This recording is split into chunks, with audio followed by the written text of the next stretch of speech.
Whoa. I'm running short of words right now, but I cannot afford this because I have to speak. Thank you so much for all the love, for all the warmth. Thank you for accepting me. Thank you very much.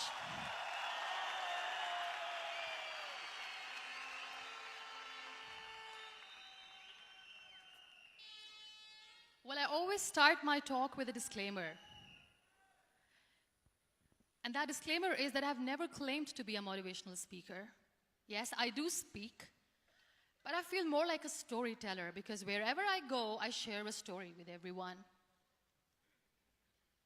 Well, it is a story of a woman whose perfectly imperfect life made her who and what she is today. It's the story of a woman who, in pursuit of her dreams and aspirations, made other people realize that if you think that your life is hard and you're giving up on that because you think your life is unfair, think again. Because when you think that way, you are being unfair to your own self. It's the story of a woman who made people realize that sometimes problems are not too big. We are too small because we cannot handle them.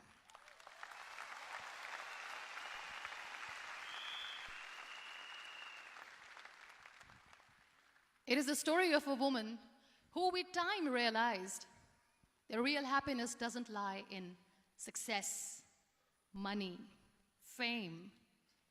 It lies within. Real happiness lies in gratitude. So I am here, and I'm going to share the story of that woman. That is my story. The story of gratitude.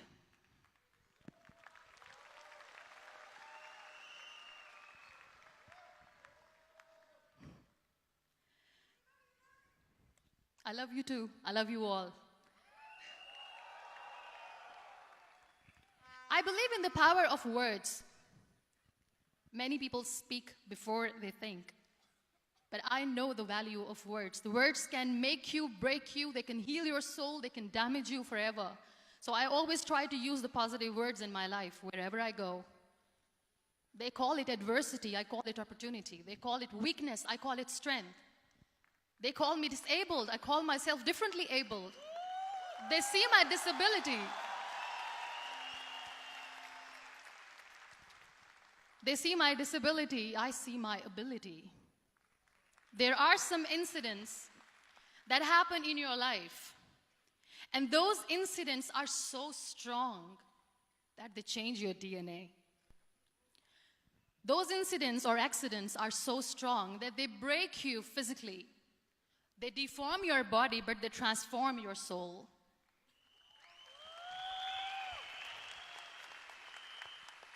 Those incidents break you, deform you, but they mold you into the best version of you. And the same thing happened to me. And I'm going to share what exactly happened to me. I was 18 years old when I got married. And this thing I'm sharing for the very first time on an international level. I was 18 years old when I got married. I belonged to a very conservative family, a Baloch family, where good daughters never say no to their parents. My father wanted me to get married. And all I said was, if that makes you happy, I'll say yes. And of course, it was never a happy marriage. Just about after 2 years of getting married, about 9 years ago, I met a car accident. Somehow my husband fell asleep and the car fell in the ditch. He managed to jump out, saved himself. I'm happy for him. But I stayed inside the car and I sustained a lot of injuries. The list is a bit long. Don't get scared. I'm perfectly fine now.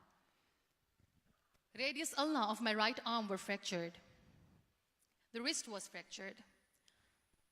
Shoulder bone and collarbone were fractured. My whole rib cage got fractured. And because of the rib cage injury, lungs and liver were badly injured. I couldn't breathe. I lost urinary bowel control. That's why I have to wear the bag wherever I go. But that injury that changed me and my life completely as a person and my perception towards living my life was the spine injury. 3 vertebrae of my backbone were completely crushed, and I got paralyzed for the rest of my life. So this accident took place in a far-flung area in the outskirts of a very small province, Balochistan, where there was no first aid, no hospital, no ambulance. I was in the middle of nowhere in that toppled car. Many people came to rescue. They gave me CPR. They dragged me out of the car. And while they were dragging me out, I got the complete transection of my spinal cord. And now there was this debate going on. Should we keep it here? She's going to die. Where should we go? There is no ambulance. There was this 4-wheeler Jeep standing in the corner of the street. They said, put her in the back of the Jeep and take her to the hospital, which is 3 hours away from this place. And I still remember that bumpy ride. I was all broken. They threw me at the back of the Jeep and they rushed me to the hospital. That is where I realized that my half body was fractured and half was paralyzed. I finally ended up in a hospital where I stayed for 2.5 months. I underwent multiple surgeries. Doctors have put a lot of titanium in my arm. There's a lot of titanium at my back to fix my back. That's why people in Pakistan call me the Iron Lady of Pakistan.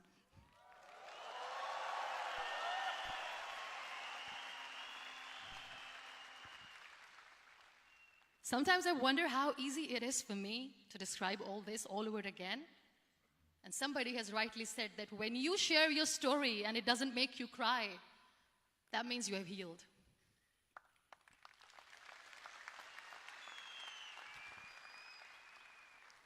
Those 2.5 months in the hospital were dreadful. I will not make up stories just to inspire you. I was at the verge of despair.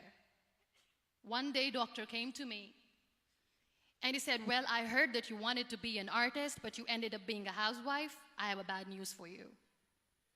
You won't be able to paint again because your wrist and your arm are so deformed, you won't be able to hold a pen again. And I stayed quiet. Next day, doctor came to me and said, your spine injury is so bad, you won't be able to walk again. I took a deep breath and I said, it's all right. The next day, doctor came to me and said, because of your spine injury and the fixation that you have in your back, you won't be able to give birth to a child again. That day, I was devastated. I still remember, I asked my mother, why me?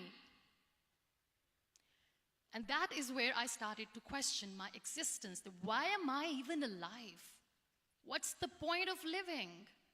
I cannot walk, I cannot paint, fine. I cannot be a mother. And we have this thing in our heads, being women, that we are incomplete without having children. I am going to be an incomplete woman for the rest of my life. What's the point? People are scared. They think I will get divorced. What is going to happen to me? Why me? Why am I alive? We all try to chase this tunnel. We all do this because we see light in the end of the tunnel, which keeps us going. My dear friends, in my situation, there was a tunnel that I had to roll on, but there was no light. And that is where I realized that the words have the power to heal the soul. My mother said to me, this too shall pass. God has a greater plan for you. I don't know what it is, but He surely has.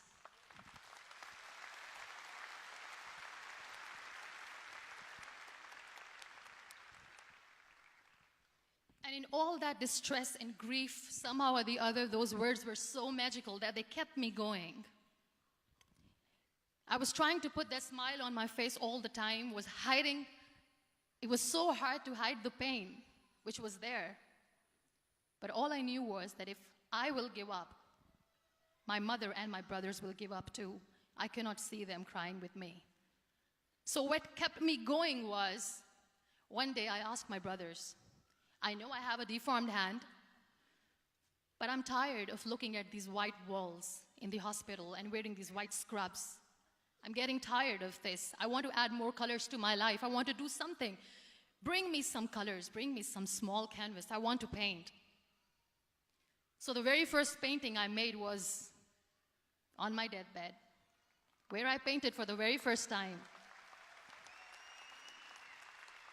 It was not just an art piece or just my passion. It was my therapy. What an amazing therapy it was. Without uttering a single word, I could paint my heart out. I could share my story. People used to come and say, what lovely painting, so much color. Nobody could see the grief in it. Only I could. So that's how I spent 2.5 months in my hospital, crying, never complaining or whining, but painting. And then I was discharged, and I went back home. And I went back home, and I realized that I have developed a lot of pressure ulcers on my back and on my hip bone. I was unable to sit. There were a lot of infections in my body, a lot of allergies. So doctors wanted me to lie down on the bed straight for not 6 months, for not 1 year, for 2 years. I was bedridden, confined in that one room, looking outside the window, listening to the birds chirping, and thinking maybe there will be a time when we'll be going out with the family and enjoying the nature. That was the time where I realized how lucky people are, but they don't realize. That is the time where I realized that the day I'm going to sit, I'm going to share this pain with everyone to make them realize how blessed they are, and they don't even consider them lucky. There are always turning points in your life.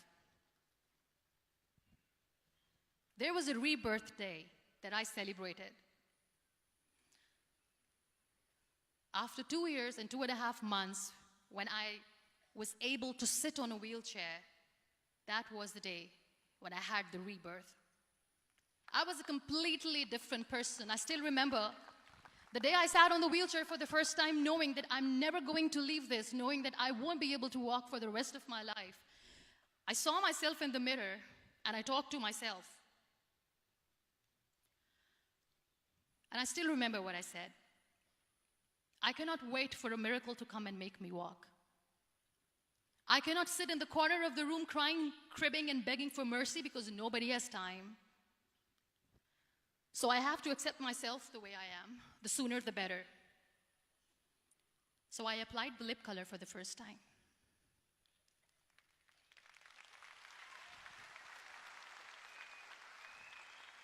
And I erased it. And I cried. And I said, what am I doing? A person on a wheelchair should not do this. What will people say? Clean it up. I put it again. This time I put it for myself. Because I wanted to feel perfect from within.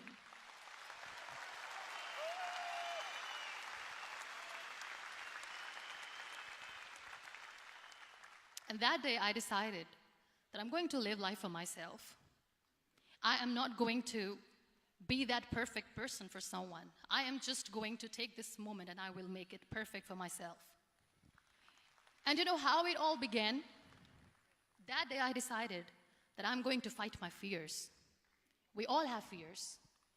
Fear of unknown, fear of known, fear of losing people, fear of losing health, money.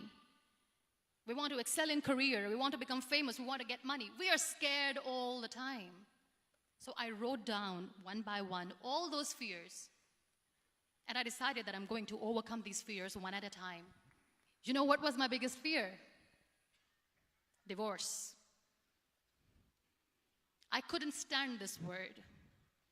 I was trying to cling on to this person who didn't want me anymore, but I said no. I have to make it work.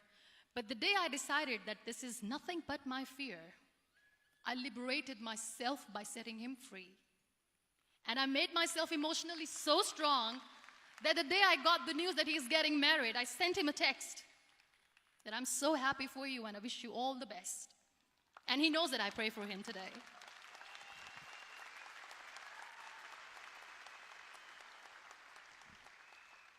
My biggest fear, number 2, was I won't be able to be a mother again. And that was quite devastating for me. But then I realized there are so many children in the world, all they want is acceptance. So there is no point of crying, just go and adopt one. And that's what I did.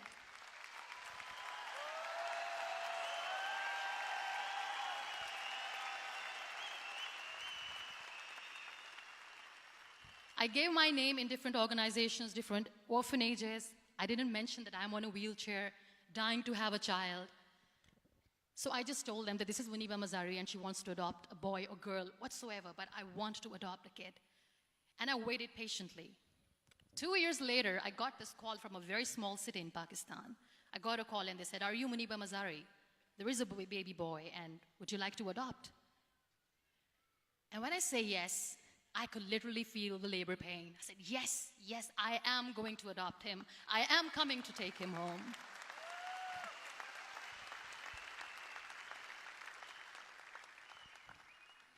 And when I reached there, the man was sitting and he was looking at me from head to toe.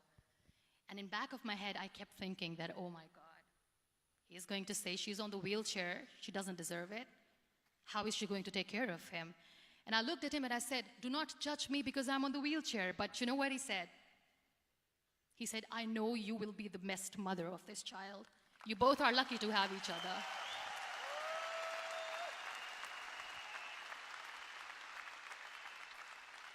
And that day, I was 2 days old, and today he's 6.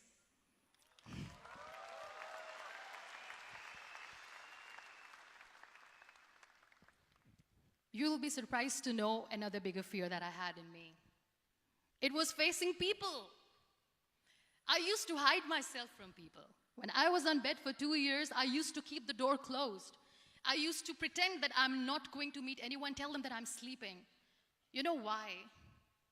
Because I couldn't stand that sympathy that they had for me. They used to treat me like a patient.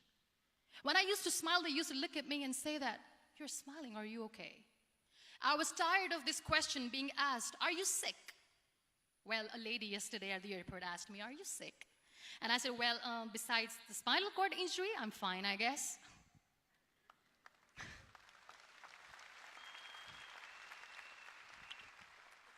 But those are really cute questions. They never used to feel cute when I was on the bed.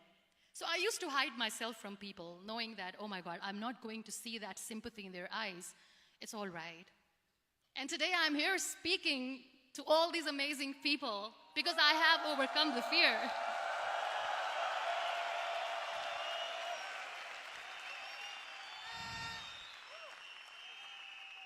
You know, when you end up being on the wheelchair, what's the most painful thing? That's another fear that people on the wheelchair or the people who are differently abled have in their hearts, but they never share. I'll share that with you. The lack of acceptance. People think that they will not be accepted by the people because we, in the world of perfect people, are imperfects. So I decided that instead of starting an NGO for disability awareness, which I know will not help anyone, I started to appear more in public. I started to paint. I always wanted to. I have done a lot of exhibitions. I'm Pakistan's first wheelchair-bound artist. I have done a lot of modeling campaigns, different campaigns for brands like Tony and Guy.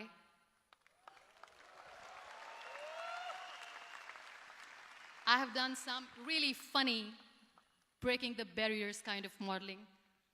There was this one by the name Clown Town where I became a clown because I know that clowns have hearts too.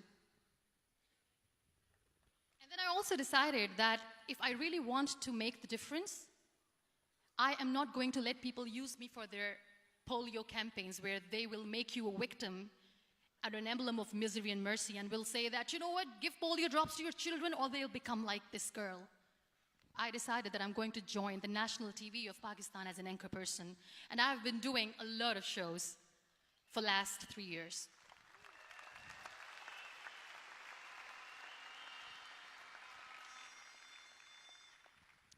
So when you accept yourself the way you are, the world recognizes you. It all starts from within. Thank you.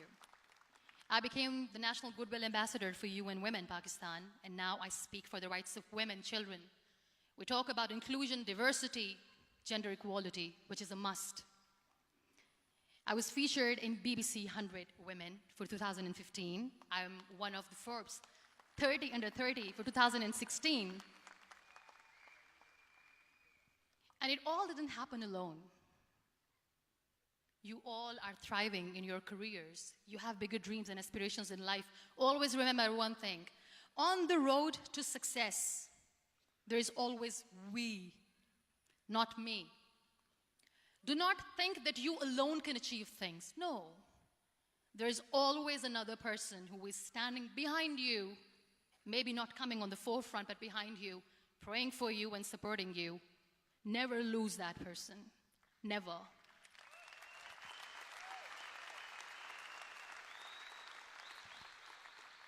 No matter how much I say that I couldn't find a hero, so I became one, I still want to recognize those 3 people in my life who literally changed my life completely, and I get inspiration from them every single day.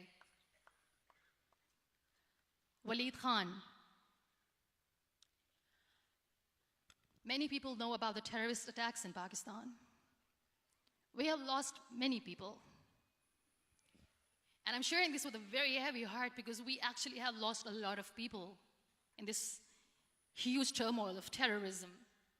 These people are barbarians. They do not see people. They're even worse than animals. They have killed people in mosques. They have killed people in churches, temples, even in schools. There was this terrorist attack in Army Public School, Peshawar, where these terrorists entered in an examination hall and they killed our children. And in that attack, that day, this beautiful boy, Waleed Khan, who was my hero, my real life hero, was the proctor who was taking care of the students, was keeping an eye on the students. Those barbarians shot him 3 times in the face, 5 times on his body, and he fell down. I was asked to give a talk in the school after a week of that terrorist attack. With a very heavy heart, I went there and I spoke. We sang a few national songs. I thought that maybe I've done my part, but deep inside, it was killing me. I could see children injured. I could see children sitting on the wheelchairs, looking at me, wondering, what next? What was our fault? Just because we were here to give examination, we have been shot. So many people, so many children lost their friends. Their classrooms were empty. The next day they went to the classroom. So this kid, Waleed Khan, I was asked that he is in a hospital right now, and you have to go and see him and motivate him and tell him that it's going to be okay. And when I saw Waleed Khan coming on the wheelchair for the first time in front of me, face was all deformed. His leg was fractured, his arm was fractured. He couldn't talk, he lost his teeth. He cannot sneeze, he cannot smell.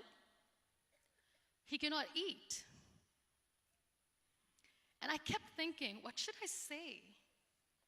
That everything is going to be all right? No, nothing is all right.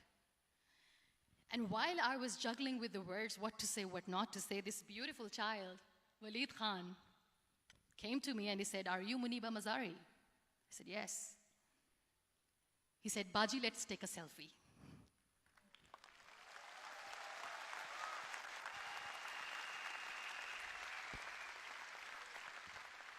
And with that beautiful, toothless smile of Waleed Khan, we took that beautiful selfie that I still have with me.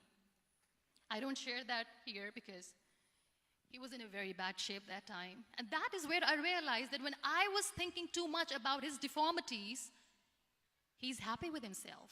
He doesn't even care. Because today he goes in the same school, and when somebody asks him that what happened to your face, why so many scars, you know what he says? "These scars are my medals and I wear them with pride."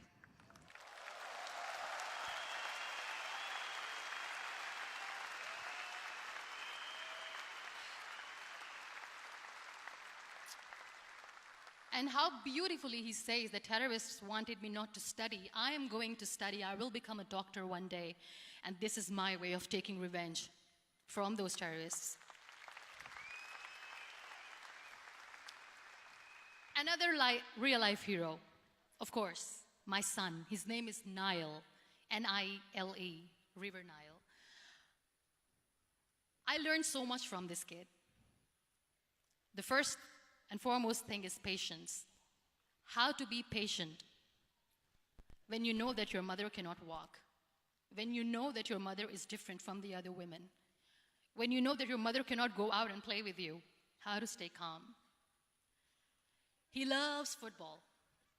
And when we got the very first football, he was 4 years old. He was super excited. I still remember he came in the room and he said, "Mom, let's play football."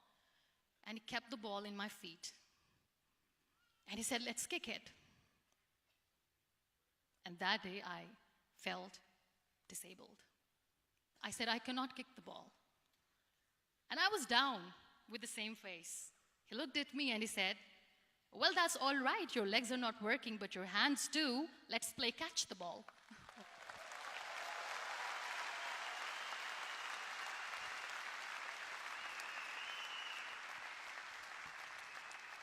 You know what? That day he made me realize that when you think your glass is half empty, come on, your glass is half full. It's all in here and here. Last but not least, the woman who made me realize that heroes have no gender.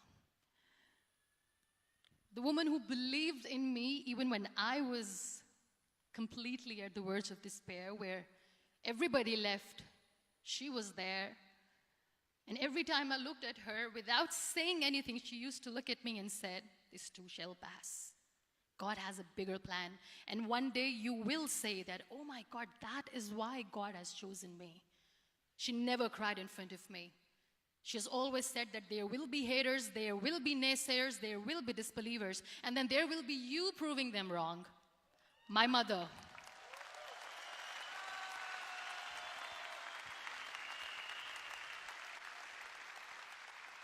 Whatever I am today, I'm nothing without her. I'm nothing without her.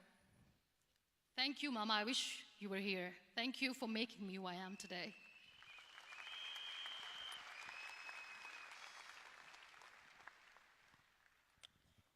You know what? We human beings have a problem. Out of many problems, there is one more, and this is self-created one. We always expect ease from life. We have this amazing fantasy about life. This is how things should work. This is my plan. It should go as per my plan. If that doesn't happen, we give up. So my dear friends, let me tell you one thing. I never wanted to be on the wheelchair. Never thought of being on the wheelchair. I was always aspiring to do bigger things, but had no idea that for that I have to pay the price to be where I am today. It's a very heavy price. This life is a test and a trial, and tests are trials are never supposed to be easy. So when you're expecting ease from life, and life gives you lemons, then you make the lemonade, and then do not blame life for that, because you were expecting ease from a trial. Trials make you a stronger, better person. Life is a trial, and with time you realize that.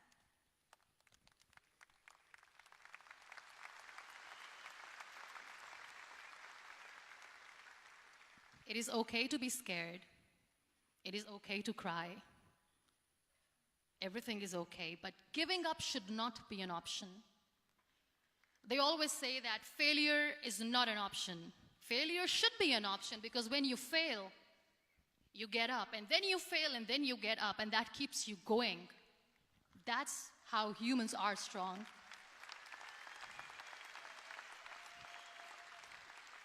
Failure is an option, should be an option, but giving up is not. Never. We have this thing in minds. We call it perfection. We want everything perfect. We want ourselves to be perfect. There is this image in our head about everything. Perfect life, perfect relationships, perfect career, perfect amount of money that we need to earn no matter what. Nothing is perfect in this world. We all are perfectly imperfect, and that is perfectly all right. That's all right. We were sent here not to become the perfect people. Those people who tell you how to look perfect, even those people are imperfect. Trying to fight this fear of looking imperfect. I used to be perfect. I still remember. I got this compliment years ago when I used to walk. Oh my God, look at you. You're fair, you're tall, you're perfect. Look at me now. You're still perfect. Only the perfect eyes can see that. Only the perfect eyes will see that. Only the perfect eyes will see that. So yes, in all those imperfections, you have to listen to your heart. You don't have to look good for people. You don't have to be perfect just because other people want you to be perfect. If your soul is perfect from within, that's all right. This is all what you want. This is all what you need to be. Our society has made very weird kind of norms to look perfect and great. For men, it's different. For women, it's different. We think too much about what people say. We listen to ourselves too little. You know what makes you perfect? When you make someone smile. You know what makes you perfect? When you try to do something good for the people around you. You know what makes you perfect? When you feel someone's pain. And how beautiful pain is that it connects you with people. No other medium can connect you with others but pain. That's why I always say that I'm in pain, and that's a blessing in disguise for me. Today, just because I'm in pain and I'm on the wheelchair, I work for children. Being the head of CSR for a company, we conduct medical camps in far-flung areas of Pakistan where so many kids die because they don't have medical facilities. And I personally believe just because they cannot afford to live doesn't mean we'll let them die. So we give them money, we give them medical treatment, we try to heal their wounds, physical and emotional. And I also work for the beautiful people, we call them third gender, the transgender community of Pakistan. You know what connects me with them? All my imperfections. When I go and I hug them, they never judge me. And this very good friend of mine, her name is Bijli. Bijli means electricity. She calls herself electricity. And I said, are you electricity? She says, no, I'm lightning. I'm as strong as lightning. Because we have very bad power outage, so she doesn't want me to call her electricity. So she says, I am very strong. I'm thunder, I'm lightning. She came to me, and the first time I hugged her, she said, you are just like me. And I said, yes, I am like you. Because to people, we are so imperfect. So how beautiful these imperfections are, that because of these imperfections, you can connect with people. Then why are we all running after being perfect?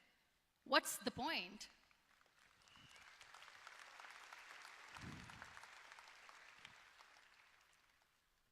Every time I go in public, I always smile. It's always a big toothy smile on my face, and people ask me, don't you get tired of smiling all the time? What's the secret? I always say one thing, that I have stopped worrying about the things that I have lost, the people that I have lost. Things and people who were meant to be with me are with me. And sometimes, somebody's absence makes you a better person. Cherish their absence. It's always a blessing in disguise. I always say that people are so lucky they don't even realize. You must be thinking, okay, you're lucky in what sense? Well, the breath that you just took was a blessing. Embrace it.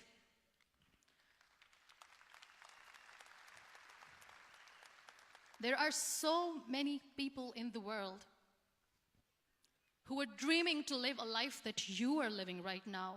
You have no idea. Embrace each and every breath that you are taking. Celebrate your life. Live it. Don't die before your death.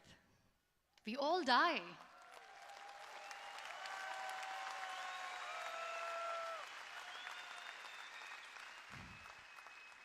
We live this one routine of a day for 75 years and we call it life. No, that's not life.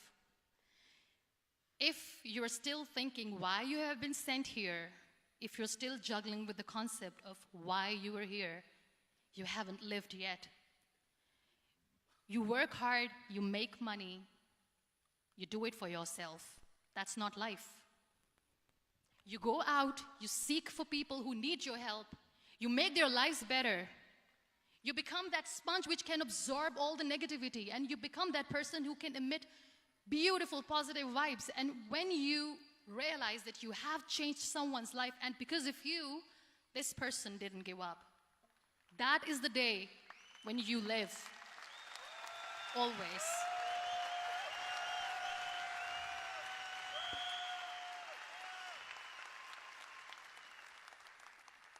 We were talking about gratitude, why I smile all the time.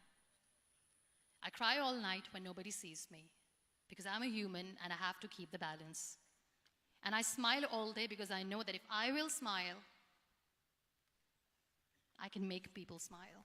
That keeps me going.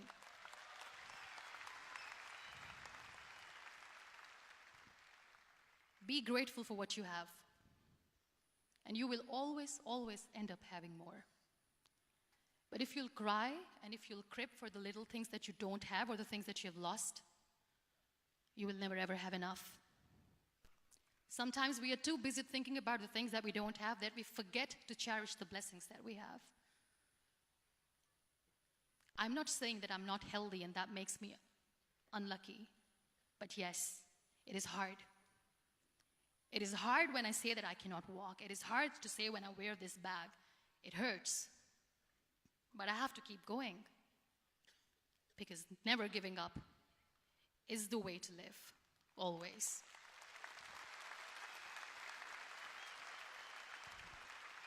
So I'll end my talk on a very short note. Live your life fully. Accept yourself the way you are. Be kind to yourself. Be kind to yourself. I'll repeat, be kind to yourself, and only then you can be kind to others. Love yourself and spread that love. Life will be hard. There will be turmoils. There will be trials, but that will only make you stronger. Never give up. The real happiness doesn't lie in money or success or fame. I have this all. I never wanted this. Real happiness lies in gratitude. So be grateful, be alive, and live every moment. Thank you so much, everyone. Thank you. We Malaysia. Muniba Mazari.